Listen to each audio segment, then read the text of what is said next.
के करेगा। आप किसी फ्रांसीसी आदमी को अपने नौकरी पर नहीं रख सकते हैं, आप किसी के साथ विदेशी संबंध नहीं बना सकते हैं। मतलब राजा को खाली नाम का राजा बना दिया, ठीक है। राजा सिर्फ बस कुर्सी पर बैठने के लिए राजा है, बाकी उसका सारा फैसला कौन कर रहा है? अंग्रेज रेजिडेंट कर रहा है, ठीक है। तो बताइए किस राजा को यह बात बर्दाश्त होता? कोई राजा सिर्फ नाम का रह जाएगा, आप अपने मन से विवाह तक नहीं कर पाएंगे, आप अपने मन से किसी को नौकरी पर नहीं रख पाएंगे, ठीक है। लेकिन ऐसा क्यों किया गया? ऐसा इसलिए किया गया क्योंकि अंग्रेजों को लगता था, ईस्ट इंडिया कंपनी को लगता था कि ये जो राजा लोग हैं अगर ये फ्रांस के साथ मिल गए, फ्रांस के साथ, क्योंकि फ्रांस भी आपको पता है कि फ्रांस भी एक बड़ी ताकत था भारत में, फ्रांस चाहता था कि भारत को उसका कब्जा हो। अगर ये राजा लोग फ्रांस के साथ मिल जाते तो अंग्रेज यहां रह नहीं पाते। अगर ये भारतीय राजाओं का साथ फ्रांस को मिल जाता तो अंग्रेज इस देश में रह पाते क्या? इस देश में फ्रांस का कब्जा हो जाता। समझ गए? अंग्रेज इस बात को जानते थे, इसी बात का डर था, इसीलिए उन्होंने यहाँ के राजाओं के साथ ही संधि कर लिया कि आप किसी फ्रांसीसी को अपने यहाँ नहीं रखेंगे, आप किसी फ्रांसीसी के साथ कोई प्रकार का दोस्ती नहीं रखेंगे। बात समझ में आ रही है? अब देखो इससे कितना सारा पर्पस पूरा हो गया। लॉर्ड वेलेस्ली जब आया बंगाल का गवर्नर बनकर तो उसने एक साथ कई सारे चीज पूरा कर दी।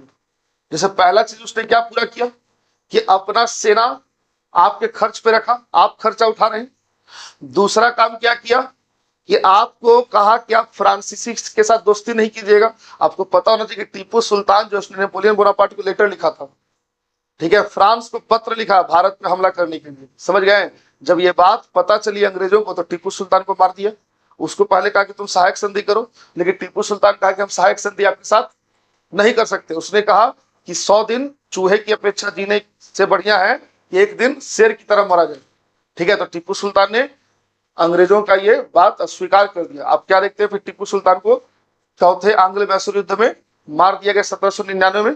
अब फिर जो अपने पसंद का राजा बैठा है उसके साथ सहायक संधि कर लिया। समझ गए? तो सहायक संधि अंग्रेजों की एक पॉलिसी थी जिसमें राजा को तो रहने दिया लेकिन उस राजा की सारी ताकत को अपने हाथ में ले लिया, ठीक है। अपना सेना राजा के खर्च पे रखा। जिस राजा ने इनकार किया उस राजा को युद्ध में हरा दिया गया, उसको मार दिया गया और फिर उस जगह पे कब्जा कर लिया। क्लियर है? कोई दिक्कत नहीं। तो तुमसे देखो सहायक संधि, पहला गवर्नर कौन था? डुप्ले। ये डुप्ले कौन सा गवर्नर है?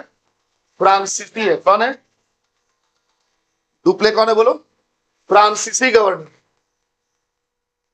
ठीक है ना। लेकिन तुम इस चीज को ध्यान देना कि इसको बड़े लेवल पे लागू कौन किया? बड़े स्तर पर।